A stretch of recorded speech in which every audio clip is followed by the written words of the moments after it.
আপনারা ভবিষ্যৎবাণী শুনে রাখবেন। ইনশাআল্লাহ আযজা ওয়া জাল আল্লাহ রাব্বুল আলামিনের এই বান্দাদের মধ্যেই এমন একটা জাইশ, এমন একটা দল আল্লাহ পাক সৃষ্টি করে দিবেন ইনশাআল্লাহ।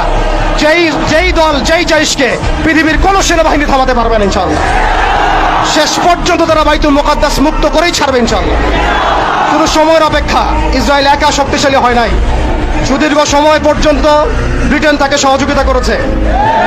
তারাই একত্রে হাত মিলিয়ে অটোম্যানদেরকে উৎখাত করেছিল। এর পরবর্তীতে পুরো পশ্চিমা বিশ্ব তাকে সহযোগিতা করেছে, আজও করে যাচ্ছে। আমরা ইসরায়েলের ব্যাপারে সোচ্চার, কিন্তু তার বন্ধুদেরকে আমরাও যদি বন্ধুরূপে গ্রহণ করি তাহলে এটা হবে একটা দ্বিচারিতা, একটা মুনাফিকি আচরণ। আজকে ইসরায়েল টিকে আছে আমেরিকার উপরে। আমরা সুস্পষ্ট বলতে চাই, এই সাপের মাথা ইসরায়েল নয়, এই সাপের মাথা, মূল মাথা হচ্ছে আমেরিকা। আমরা সাপের লেজ নিয়ে কথা বলছি, কিন্তু মাথার কনসুলেট ঘেরাও করার মতো সাহস আমাদের হচ্ছে না।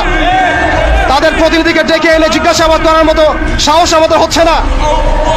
আমরা ইসরায়েল নিয়ে তৎপর, কিন্তু আমেরিকার যে আগ্রাসী ভূমিকা, কে ইসরায়েলকে অর্থ দিয়েছে? কে ইসরায়েলকে অর্থ দিয়েছে, বোম দিয়েছে? কোন সভ্যতা ইসরায়েলকে দাঁড় করিয়েছে? কোন সভ্যতা ইসরায়েলকে অর্থ দিয়েছে, বোমা দিয়েছে, সাহায্য করেছে? আমরা ইসরায়েলের ব্যাপারে সোচ্চার হলেও কেন আমরা আমেরিকার ব্যাপারে সোচ্চার নই? কেন আমরা পশ্চিমাদের ব্যাপারে সোচ্চার নই? আমাদের উচিত হবে তাদের সকলের সাথে বন্ধুত্বপূর্ণ সম্পর্ক ছিন্ন করা।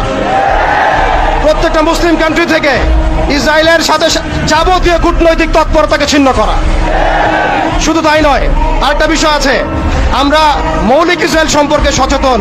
আমাদের বাড়ির পাশে নতুন একটা ইসরায়েলের জন্ম হয়েছে, এই ব্যাপারে আমরা সচেতন নই।